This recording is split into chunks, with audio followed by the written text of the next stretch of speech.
At my grandma's funeral, my mom sneered, "Why is he here?" She never liked his kids. I walked out without a word. What they didn't notice was Grandma's lawyer following me with an envelope. When the will was read, the screaming brought the neighbors outside. You know, I still hear it sometimes, that whisper from the front pew, cutting through the solemn silence of the church like a jagged knife. Why did he even come? My own mother, talking about my kids, her voice laced with venom, loud enough for everyone to hear. It wasn't just rude. It was a public declaration of war on my family, and it utterly shattered me. It happened at my grandmother's funeral. My mom said it right in the front row, about my son, Noah. Grandma never liked his kids.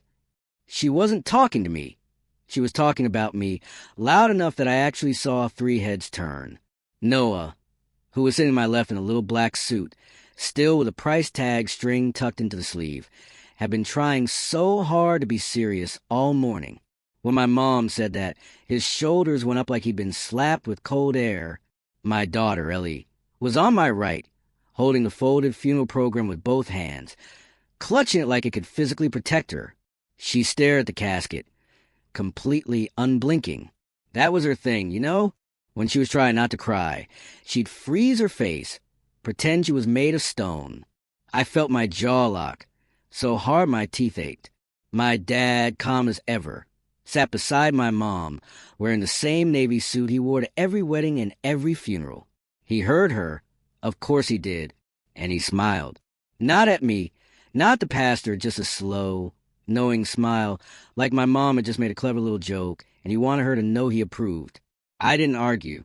I didn't ask my mom what in God's name was wrong with her. I didn't make a scene in the middle of my grandmother's funeral. I just stood up. The pew creaked. It was so loud in that quiet church. My mom's eyes flicked to me, and for half a second, she looked utterly satisfied, like she'd been poking a bruise, and finally got the reaction she wanted. I reached down, took Noah's hand first, then Ellie's. We walked past the front row, past my aunt's stiff face and my cousin's curious stares, and out the side door into the cold. The heavy church doors closed behind us, muffling the organ music and, thankfully, my mother's voice. Ellie let out a breath she'd been holding for who knows how long. Noah, his little voice trembling, asked, "Did we do something bad?" That was the moment that made my throat burn. Because this wasn't just about my mom being rude. It wasn't about one awful comment. It was about the crushing reality that my kids had learned to ask if they were the problem. I crouched down between them on the cold stone steps outside. "No," I said, my voice thick with emotion. "You didn't do anything wrong. You came to say goodbye. That's what good people do." Noah's bottom lip wobbled. Ellie looked at me, her eyes wide, and whispered, she said, "Grandma didn't like us." I swallowed hard. "Grandma loved you," I said, and I meant it so deeply it felt like a sacred promise. I know she did. I was still holding their hands when I heard the door open again. A man in a charcoal coat stepped out, quick but careful, like he didn't want to draw attention. He wasn't family. He wasn't part of the funeral home staff. He moved like someone used to offices and paperwork, not gravesides. "Mason Hale?" he asked. I nodded once. He came down the steps and held out a thick envelope, cream-colored. My name typed cleanly on the front. No stamp, no mailing label. "I'm Daniel Rusk," he said softly. "Your grandmother's attorney. I'm so sorry for your loss." I stared at the envelope like it might bite. He didn't push it into my hand. He waited, respectful. I took it, and it felt heavier than paper should. He glanced toward the church doors, then back at me. "I was instructed to give this to you today," he said privately, "and to tell you there will be a formal reading of the will in 3 days." I could still hear the organ inside, faint through the walls. My mom's whisper replayed in my head, stuck on a sickening loop. Grandma never liked his kids. I looked down at Ellie and Noah, both standing so close, both too quiet. Then I looked back at the attorney and said, "Okay." He nodded like he'd expected that answer. "If you have questions after you read it, call me." He handed me a business card. Then he turned and walked away, leaving me on the steps with my kids and an envelope that felt like it had a heartbeat. I'm Mason. I was 42 at the time. I taught high school history in a small district where everybody knows everybody's business and still pretends they don't. My paycheck was steady, not big. Teaching isn't the kind of job you do to get rich. You do it because you like watching a kid's face change when they finally understand something, or because you need health insurance and you believe in decent work. Ellie was 11. Noah was 8. They weren't mine by blood. They were mine by choice. I married their mom, Sarah, when Ellie was 5 and Noah was 2. Sarah had been through a lot before me. She came with 2 kids and a heart that flinched at loud voices. I didn't step in. I didn't help out. I became their dad. I did the school pickups. I learned how Ellie liked her grilled cheese. Extra crispy. No tomato soup because the texture made her gag. I learned that Noah slept better if he rubbed his back in slow circles until his breathing evened out. When Sarah got sick, I sat in hospital chairs and signed forms I barely understood. When she died, I stood at the graveside and promised her I'd keep them safe. And I did. Legally, too. I adopted them. Their last name became mine. Their school records listed me as father. Their doctors call me dad. My parents never said the word adopted, like it was neutral. They said it like it came with an asterisk. My mom would introduce Ellie and Noah as Sarah's kids. Even years later, my dad would say things like, "Well, you know what I mean," whenever he forgot their birthdays. And I kept trying anyway. Because you don't want your kids to grow up without grandparents. You want them to have someone who slips them candy when you're not looking. Someone who shows up at school concerts. Someone who says, "That's my grandbaby," like it's the easiest thing in the world. That wasn't my parents. But my grandma, my dad's mom, Irene, she was different. She was the one who learned Ellie's favorite color, green, but not bright green, forest green, like the woods. She was the one who kept a little jar of pennies just so Noah could count them and feel important. She didn't do grand gestures. She did quiet, steady love. And she did something else. Too, she noticed what my parents did to me. Because my family didn't just treat my kids like outsiders. They treated me like a resource. It started small after Sarah died. Cards within sympathy. Then immediate questions about practical things. "Are you going to keep the life insurance?" My mom asked 2 weeks after the funeral. Like she was asking if I want a second helping of potatoes. A month later, my dad mentioned their property taxes were getting rough. Then my mom's car needed a little help. Then my sister, Kendra, needed a short-term loan for something with kids. I told myself it was family. I told myself they were struggling.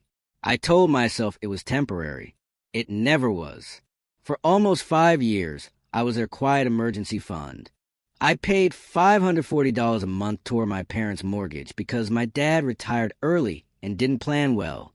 I covered their electricity bill twice in winter when my mom called crying about shut-off notices.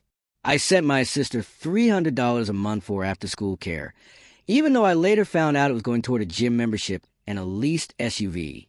I bought my parents a new water heater when theirs broke because my dad said, "Well, I guess we'll just take cold showers," like it was my job to fix it. They never thanked Ellie and Noah for anything. They barely looked at them when they handed over handmade cards. But they always looked at me, always checking if I was still the kind of son who would pay to keep the peace. Grandma saw it. She didn't say much, but she saw it. Sometimes she'd pat my hand when my mom started in on money talk.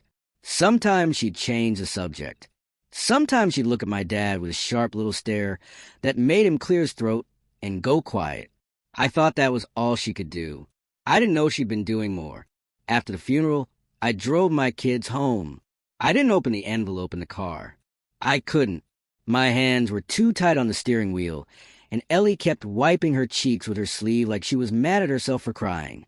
At home, Noah went straight to his room and shut the door. Ellie sat at the kitchen table, still wearing her black tights, and stared at the salt shaker like it was the most fascinating thing in the world. I put on the kettle because it gave me something to do. Then I opened the envelope. Inside was a letter from the attorney, crisp and formal, and beneath it, a second envelope. This one was sealed with a little gold sticker. My grandmother's handwriting was on the front. Mason. My hand started shaking. Not dramatic shaking, but the kind you try to hide by gripping the edge of the counter. I opened it carefully. The paper smelled faintly like her house, like soap and old books. The first line made my vision blur. My sweet boy, if you're reading this, it means I didn't get to say goodbye the way I wanted. I sat down hard in the kitchen chair. Ellie looked up instantly, alarmed. Dad. I cleared my throat. I'm okay, I said, but my voice didn't sound okay. I read the letter twice, then a third time. Grandma wrote about Ellie and Noah by name. She wrote about their drawings on her fridge, about Noah helping her water the porch plants like a little man. Then she wrote the line that made my stomach drop. I know what they say when you are in the room. I kept reading. She wrote about my mom's comments, about my dad's silence, about my sister's needs that always landed in my lap. And then she wrote, I also know what you've paid, not just in money, in dignity. There was a second page. On it, she listed numbers, dates, checks. She had been keeping track, not to shame me, but to protect me. At the bottom, she wrote, you don't have to buy your place in this family, and you don't have to let anyone buy it from you either. My throat tightened so hard it felt like swallowing rocks. Ellie's chair scraped softly as she stood up. She walked around the table and put her hand on my shoulder, gentle, like she didn't want to scare me. She loved us, Ellie said quietly. I nodded once. Yeah, I managed. She did. Noah came out of his room, drawn by the silence. He stood in the doorway and asked, Is Grandma mad at us? I turned the letter so he could see her handwriting. No, buddy, I said, Grandma wasn't mad at you. Not even a little. He stared at the page like it was a magical thing. Then he whispered, I liked her. I know, I said. I folded the letter back up and held it against my chest for a second like a shield. Then I looked at the attorney's formal note again. 3 days until reading. And suddenly my mom's whisper didn't just feel cruel. It felt rehearsed, like she was trying to claim the story before anyone else could. That night, after the kids were asleep, I sat at my kitchen table with my laptop open. I stared at my banking app for a long time. I'd had the same setup for years. One separate account labeled Family Support. Automatic transfers went out every Friday morning. $250 to my parents, $75 to my sister. Sometimes extra when my mom called with her emergencies. I used to tell myself it was easier this way, cleaner, less stressful. But I thought about Noah asking if he'd done something bad. I thought about Ellie freezing in that pew. I thought about my dad smiling while my mom erased my kids out loud. And I realized something simple. They were taking my money while refusing my family. So I made a decision. A very quiet, very firm decision. I turned off the transfers. Right there at the kitchen table. I clicked Cancel Recurring Payment, one by one. I waited for each confirmation screen. I even took a screenshot of each one and saved it in a folder because I'm a history teacher, and I believe in documentation. Then I closed the laptop. That was it. No long speech, no warning text, just one clean financial move. And for the first time in years, my chest felt like it had room in it. The next morning, my phone lit up at 7:06 a.m. Mom, I let it ring. At 7:10, a text. Asterisk, did you seriously leave the funeral? Call me. Asterisk at 7:12, another text. Asterisk, your father is upset. You embarrass us. Asterisk, I stared at the screen and felt nothing but tired. At 7:25, my sister texted. Asterisk, Mom says you stormed out like a child. You better not make this week harder. Asterisk harder? Like my kids, sitting in a church hearing they weren't liked wasn't already hard? I didn't reply. I got the kids to school. I went to work. I taught Reconstruction to a room full of teenagers who acted like the world ended if the Wi-Fi slowed down. All day, my phone buzzed in my desk drawer. I didn't look. 3 days later, we sat in a lawyer's conference room that smelled like coffee and printer toner. My mom wore black, but it was a fancy kind of black. Pearls, perfect hair, lipstick that didn't move. My dad sat beside her, hands folded, looking bored like this was just an annoying appointment. My sister sat across from me, tapping her foot, already irritated. I came alone. I wasn't going to put Ellie and Noah through another room, full of people who looked at them like they didn't count. The attorney, Mr. Rusk, greeted everyone politely. Then he looked directly at my mom and said, "Before we begin, I want to make something clear." Mrs. Hale was very specific about how she wanted this handled. My mom's chin lifted. "Of course," she said, like she'd been running things. Mr. Rusk opened his folder. He read the standard lines first. Name, date, witnesses. Then he got to the part that changed the temperature in the room. "Irene Hale leaves her home at 214 Willow Ridge," he said, "to her grandson, Mason Hale." My mom blinked like she didn't understand English. My sister's foot stopped tapping. My dad's head turned sharply for the first time. Mr. Rusk continued calmly. "The home is to be transferred immediately upon probate. There is no shared ownership." My mom laughed once, sharp and fake. "That can't be right." Mr. Rusk didn't react. "It is correct." He kept reading. "Grandma left a separate account, money she'd saved quietly, to Ellie and Noah, not in a way my parents could touch. A trust for college, trade school, or whatever path they choose." My mom's face started turning red from the neck up. Then Mr. Rusk read the part that made my sister sit forward, greedy hope flashing across her eyes. "To my daughter, Linda," he began. My mom let out a little sigh, like, "Finally, I leave my jewelry box," he finished, "and its contents." My mom's mouth dropped open. My dad made a small choking sound like he'd swallowed wrong. Mr. Rusk didn't pause. "Additionally, to Linda, I leave the quilt from the cedar chest. The blue one." My mom's hands gripped her purse, so hard I thought the strap might snap. My sister blurted, "What about—" Mr. Rusk raised a hand, still calm. "Please let me finish." Then he read the final page. The one Grandma had clearly saved for last. "There's a letter attached," he said, to be read aloud. My mom snapped, "No." Mr. Rusk looked at her. "It's part of the will." And then he read my grandmother's words. Not all of them. He didn't need to. Enough. Enough about how she loved Ellie and Noah. Enough about how she watched my parents take from me while pretending my kids didn't exist. Enough about how she didn't want the people who humiliated children to have access to children's futures. My mom started making noises, little angry scoffs, little sharp breaths. My dad's jaw worked like he wanted to interrupt. My sister's eyes stayed locked on me like she could bully the paper into changing. After Mr. Rusk finished, he set the letter down and said, "That concludes the will." For a second, nobody spoke. Then my mom exploded. She stood up so fast her chair slammed backward. "This is ridiculous." He manipulated her. My dad stood too, face blotchy. Mom was confused at the end. You know how she was. My sister pointed at me like I'd stolen something out of her purse. "You took everything." I didn't raise my voice. I just looked at Mr. Rusk. "Is there anything I need to sign today?" He nodded, already sliding papers toward me. "Yes." My mom leaned over the table. "Mason, don't you dare." I picked up the pen and signed anyway. My dad's voice went low and ugly. "You're going to regret this."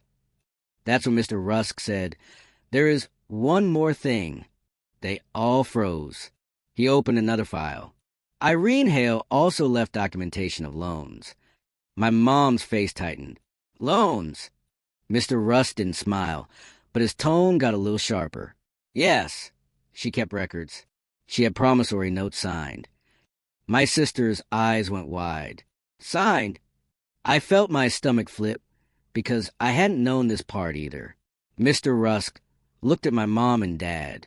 "There's a total of $18,400 in documented loans to Linda and Robert Hale over the last 7 years, and $6,200 to Kendra." My mom sputtered. Those weren't loans. That was family." Mr. Rusk's voice stayed steady. "The notes say otherwise. Repayment is due to the estate. The executor," he looked at me, "will decide the repayment schedule." My dad's face went gray. My sister made a sound like she'd been punched in the chest. And then the screaming started again, louder, messier, spilling out of the office into the hallway. Mr. Rusk opened the door and calmly asked the receptionist to call security if needed. We ended up outside in the parking lot with my mom yelling so loudly. People in the neighboring businesses were staring through their windows. When my dad slammed his car door, it echoed down the block. My mom kept going even after they got in the car. She leaned out the window and shouted, "You're not even a real grandson anymore." My hands stayed at my sides. I just watched them drive away. And as they peeled out too fast, I saw a curtain move in the apartment building across the street. A neighbor had come outside. They'd been that loud. The fallout hit exactly the way Grandma predicted. My mom called me 27 times in one day. My dad left voicemails that started with, "Listen," and ended with, "You owe us." My sister sent paragraphs about how I was stealing from your own blood. Nobody asked how Ellie was doing. Nobody asked if Noah was sleeping okay. Not one message said, "I'm sorry for what I said at the funeral." So I kept my boundaries simple. When I finally answered one call, just one, it was because I want to be done with the guessing. My mom's voice came through like poison wrapped in sugar. "Mason, honey, we need to talk like adults." I said, "You mean like the adult who whispered that Grandma didn't like my kids at her funeral?" She went quiet for half a beat. Then she snapped, "You're twisting it." "I'm not," I said, "and the transfers are done." Her breathing changed. "What transfers?" I didn't explain. I didn't argue numbers. I just said the line I'd been practicing in my head. "I'm not your backup bank," I told her, "and I won't fund a family my kids aren't part of." My dad grabbed the phone. Of course he did. His voice was cold. "So you're punishing us?" "No," I said. "I'm protecting my kids." He laughed like that was cute. "You think you're so noble. You're a school teacher, Mason. You can't handle that house. You can't handle the estate. You'll come crawling back." I looked at my kitchen table while he talked, at the little scratch marks from Ellie's craft projects, at Noah's math worksheet folded into a paper airplane, and I said, "No, I won't." Then I hung up. They tried everything after that. My mom showed up at my house 2 days later with a casserole, like it was a peace offering. She stood on my porch in her black coat and said, "I brought dinner. You look thin." Behind her, my dad stood with his arms crossed like a bouncer. I didn't invite them in. I stepped outside and closed the door behind me. My mom's eyes flicked past me, trying to see inside, trying to see if my kids were watching. "I don't want to fight," she said, soft now. "Your grandmother wouldn't want this." I almost laughed because Grandma had literally planned for this. She wanted my kids loved. I said, "You couldn't do that." My dad cut in.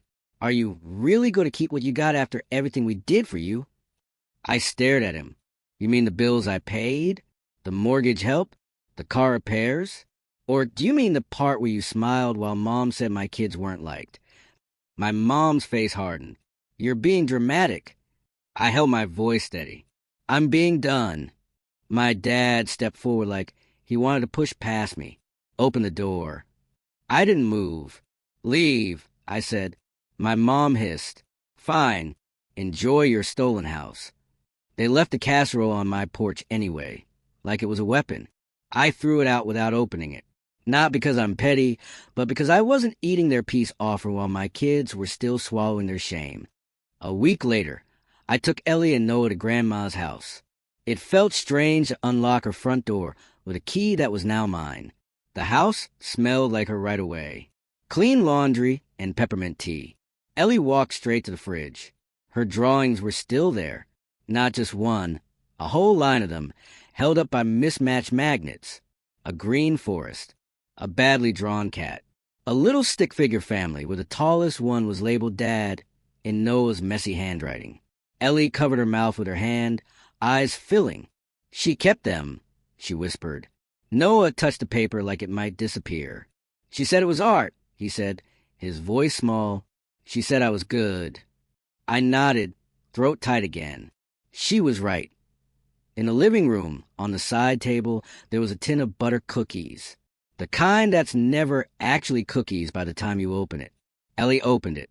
Inside was sewing stuff, of course, but also a small envelope. 2 names on it, Ellie and Noah.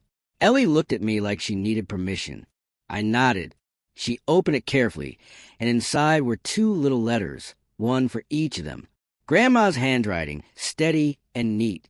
Ellie read hers silently, tears falling straight down her cheeks. Noah sounded out as slowly, lips moving, determined to do it himself.